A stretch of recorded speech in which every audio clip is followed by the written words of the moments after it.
Hello aspirants, welcome to C S solution.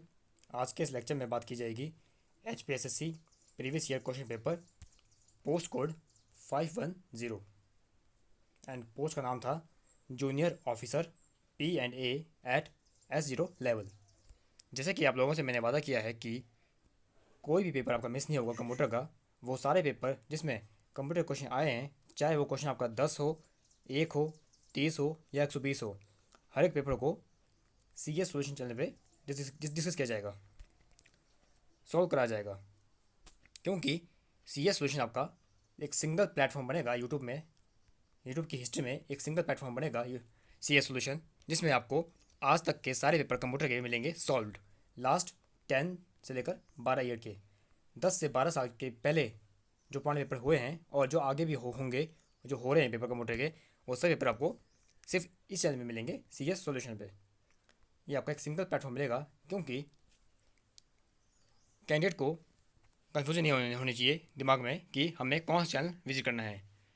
आपको paper कोई भी कंप्यूटर का आ जाए, चाहे आपको JOIT हो, सिस्टम एनालिस्ट हो, कंप्यूटर ऑपरेटर हो या IT ऑफिसर हो, कोई भी पेपर कंप्यूटर का, तो हर एक कैंडिडेट को ये क्वेश्चन दिमाग में आता है कि हम कंप्यूटर के पेपर कहाँ से पढ़े जो आपके पहले हो चुके हैं। तो आपको सिर्फ एक ही चैनल विजिट करना है, CS सॉल्यूशन। वैसे तो आपको पेपर और चैनल पे मिल जाएंगे, लेकिन आपको सारे पेपर एक जगह पे सिर्फ इस चैनल पे मिलेंगे। आप इसको खुद भी क्रॉस चेक कर सकते हो कि ऐसा कोई भी चैनल यूट्यूब में नहीं है जहां आपको इतने सारे पेपर एक ही प्लेटफॉर्म पे मिल जाए। इसलिए मैंने इनिशिएटिव लिया है। So support this initiative and subscribe the channel also. अपने दोस्तों को भी शेयर कर दीजिए। चलिए शुरू करते हैं आज का लेक्चर। इस पेपर में टोटल कंप्यूटर के आए थे 30 क्वेश्चन। टोटल इसमें 30 क्वेश्चन कंप्यूटर के आए थे। Start with the question number 63। Which of the following is the word processor in MS Office? MS Office में आपका कौन सा वर्ड प्रोसेसर है? That is the MS Word. Option C right answer. Clear. 64। Which of the following is not a part of standard office suite? जो आपका MS office होता है suit, उसका कौन सा इसमें पार्ट नहीं है? डाटाबेस होता है, आपका जो MS एक्सेस है डाटाबेस है। वर्ड प्रोसेसर MS वर्ड भी होता है। आउटलुक माइक्रोसॉफ्ट आउटलुक भी होता है। लेकिन फाइल मैनेजर आपका एक अलग कंसेप्ट है, ये इसका पार्ट नहीं है। That's why your answer is A, file manager. Clear. 65। To move data from one part of the document to another part, इसको बोलते हैं कट एंड पेस्ट।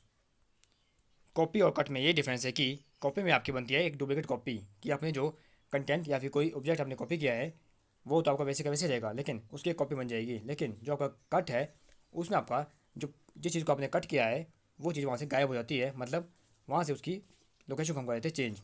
जहाँ पे हम उसको हम करते हैं पेस्ट, उसको बोलते हैं move. That is the difference between cut and copy. 66। Which tool bar in MS Word allow you to directly access internet while working in a word document? अगर आपने इंटरनेट को एक्सेस करना है और आप MS वर्ड में काम कर रहे हो, you need to use web tool bar. Option B is the right answer. Clear. 67। Which key should be pressed to start a new paragraph in MS Word? MS Word में अगर आपने एक नया पैराग्राफ करना है स्टार्ट, आपको कौन सी की प्रेस करनी होगी?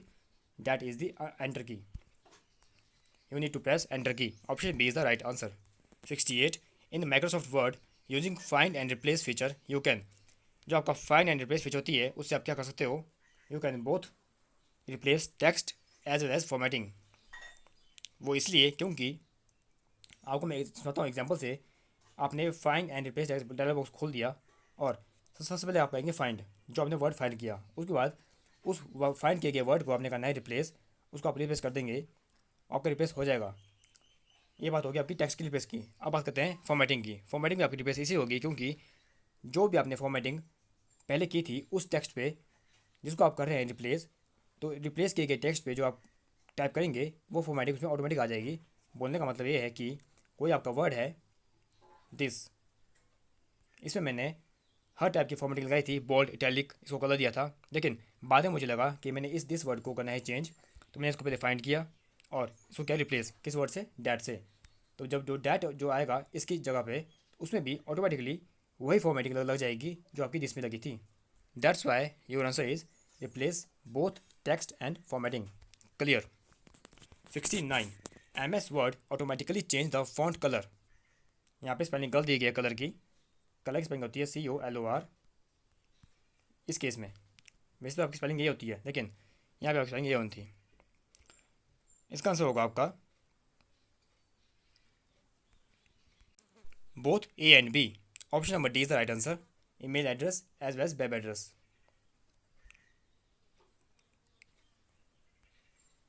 अगला क्वेश्चन है 70। A screen element of MS Word that is usually located below the title bar that provide categorized option। ये आपका होता है menu bar.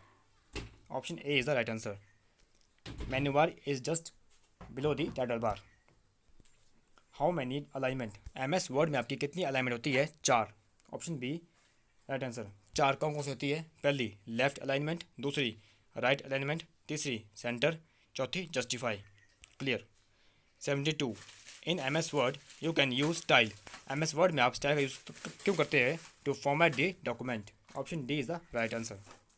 73। MS Excel is a program that is used to prepare a spreadsheet. Option C is the right answer. 74. Which of the following was the first spreadsheet on the microcomputer? That is the VC Calc. VC Calc आपका पहला spreadsheet programme है micro computer में। Option D is the right answer. The file responsible for starting MS Excel। अगर आपने MS Excel को start करना है, you need to type command excel.exe, जिसका पूरा नाम हुआ excel.exe का मतलब हुआ executable file. Window plus R आप दबाएंगे, रन कमांड आपकी खुल जाएगी, रन डायलॉग बॉक्स खुल जाएगा, उसमें आप टाइप करेंगे एक्सेल, तो आपका ऑटोमेटिकली एक्सेल खुल जाएगा। और अगर आप कमांड प्रॉम्प्ट से इसको ओपन करना चाहते हो तब आपको टाइप करना पड़ेगा excel.exe। Clear. 76। In MS Excel use another name for database, it is called list. Option D आपका सही आंसर होगा। 77। The default file extension of MS Excel that is the .xls। अगर आपके वर्जन 2003 या उससे पहले का है तब आपका ये एक्सटेंशन होगी, लेकिन 2003 के बाद जो आपको 2007 है, 2007 से लेकर अप टू मैक्सिमम जो भी आपके लेटेस्ट वर्जन आ रहे हैं उनकी एक्सटेंशन होगी .xlsx। लास्ट में लगेगा x for the example document. In order to move from one worksheet to another in MS Excel workbook, you should to click sheet tab। आपके एक्सेल में आपको लास्ट में ऑप्शन मिलेगा शीट टैब का। By default की होती है 3। 79। Which of the following is not a term pertaining to spreadsheet. आपके MS Excel में फॉर्मूला होता है, सेल होता है, कैरेक्टर होता है, लेकिन ब्राउजर नहीं होता। Browser is other term that relates to the internet. आपका आंसर होगा option number C. 80। In the default setting MS Excel workbook is made up of sheet and default number of 3। अभी आपको मैंने बताया कि बाय डिफॉल्ट इसमें होती है 3 sheets, sheet 1, sheet 2, sheet 3। By which menu you can protect your worksheet. ये same question आपका आया था HP हाईकोर्ट क्लर्क में, इसलिए मैं आपको बोलता हूँ क्वेश्चन आपके होते हैं रिपीट। आंसर होगा आपका tools menu. In MS Excel the interaction of column and row, जहाँ पे आपकी कॉलम एंड रो की होती है इंटरेक्शन, इसको बोलते हैं cell. Option A is the right answer. 83। On an Excel sheet the active cell is indicated by. जो आपका सेल एक्टिव होगा उसकी पहचान क्या होगी? उसके बाहर लगेगा एक डार्क वाइट बॉर्डर। आपने देखा होगा कि ब्लैक कलर का एक डार्क बॉर्डर लगता है जिस सेल पे आप होते हैं एक्टिव, इसलिए आपका आंसर होगा A. Option A is the right answer. Which of the following identify a cell in Excel. MS Excel में अगर सेल को करना है आइडेंटिफाई, वो किससे होगा? एड्रेस से। ऑप्शन डी आपका सही आंसर होगा। फॉर एग्जांपल आपने लिखा A6, ये आपका कॉलम है, ये आपकी रो है, तो ये कंप्लीट आपका एक सेल एड्रेस है, इसी की वजह से आपकी एक सेल की हो रही है पहचान, ये हो रहा है आइडेंटिफाई, इसलिए आपका आंसर होगा address. 85। Predefined and built in formula in Excel are known as. जो आपके पहले से ही फॉर्मूले बने होते हैं प्री डिफाइंड, उसको बोलते हैं function. Option D is the right answer. Formula and function में क्या डिफरेंस है? फॉर्मूला से पहले आप लगाते हैं इक्वल टू, एंड फंक्शन आपकी क्या होते हैं? प्री डिफाइंड, जैसे कि सम SUM लिखेंगे, मैक्स के लिए MAX, इसके कुछ नाम होते हैं, मिन, मैक्स, काउंट एक्सेट्रा, ये आपके फंक्शन है, लेकिन इनसे पहले आपको कहना पड़ेगा इक्वल टू, क्या आपका बन गया formula.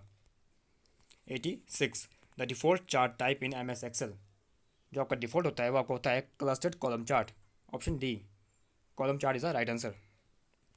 A program that is use to view website, website को देखने के लिए कौन सा प्रोग्राम होता है? Web browser. Option C is the right answer. 88, web page are also known as.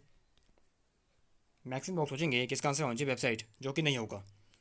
वो इसलिए नहीं होगा, समझते हैं कंसेप्ट को। इसका आंसर आपका है hyper text document. Hyper text document. अब मैक्सिमम कैंडिडेट सोचे होंगे कि इसका आंसर वेबसाइट क्यों नहीं हुआ। वो इसलिए नहीं हुआ क्योंकि website is a collection of web pages. बहुत सारे वेब पेज जब आपके कलेक्ट किए जाते हैं, उनका जो समूह बनता है, ग्रुप बनता है, उसको बोलते हैं वेबसाइट। लेकिन यहाँ पे कलेक्शन ऑफ वेबसाइट की, कलेक्शन ऑफ वेब पेज की बात नहीं हो रही है। यहाँ पे लिखा गया है नॉर्मल वेब पेज। कोई भी सिंगल वेब पेज आपका वेबसाइट नहीं हो सकता। Website is a collection of web pages. Focus on the word collection. यहाँ पे कलेक्शन वर्ड यूज़ नहीं किया गया है, इसलिए हमारा आंसर होगा hyper text document. Which of the following is और आर वेब ब्राउज़र? पेंट नहीं है, पावर पॉइंट नहीं है, वर्ड नहीं है। आपका आंसर होगा option C, Firefox is the, मौजूदा Firefox is the web browser. Inventor of email, email के इन्वेंटर कौन है? रे टॉमलिंसन। जैसे कि मैंने आपको हर लेक्चर में बताया है कि अगर ऑप्शन में आपको मिल जाए वी शिवा अयादुराई, तब आपका आंसर बनेगा वी शिवा अयादुराई। वो इसलिए क्योंकि जो ईमेल का कंसेप्ट है, जो उसका आइडिया है, सबसे पहले किसके दिमाग में आया था? शिवा अयादुराई के दिमाग में। लेकिन उसने इसको डिस्कस किया रे टॉमलिंसन के साथ, और उस आइडिया को एक्चुअल में किया इम्प्लीमेंट किसने? रे टॉमलिंसन ने।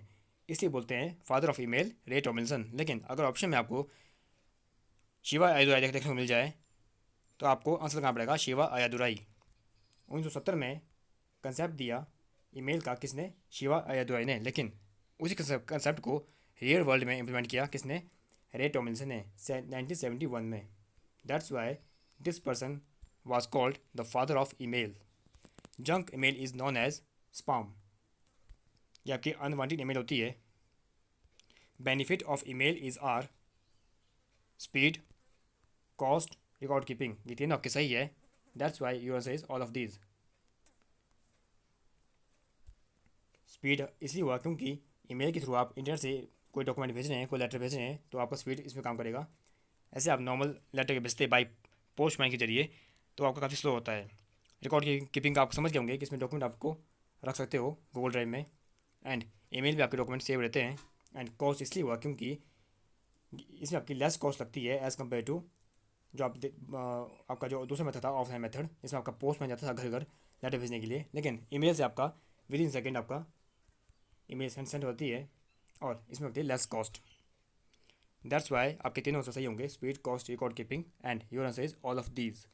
इस पेपर में टोटल 30 क्वेश्चन कंप्यूटर के आए थे। इसके आगे का जो सेक्शन है वो आपका कंप्यूटर का नहीं है, इसलिए इस वीडियो को यहीं पे स्टॉप करना पड़ेगा। आपके जो क्वेश्चन 30 कंप्यूटर के आए थे वो 30 के 30 डिस्कस हो चुके हैं। अगर किसी क्वेश्चन में आपको डाउट है, क्वेरी है, तो आप अपनी डाउट कमेंट सेक्शन पे और टेलीग्राम चैनल पे भेज सकते हो। टेलीग्राम चैनल का लिंक आपको वीडियो के डिस्क्रिप्शन में मिल जाएगा।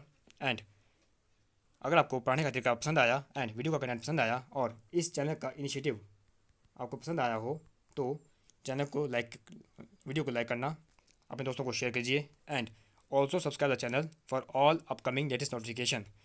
सी you soon in next video with new paper, new concept, new knowledge, new update. Thank you. Have a nice day.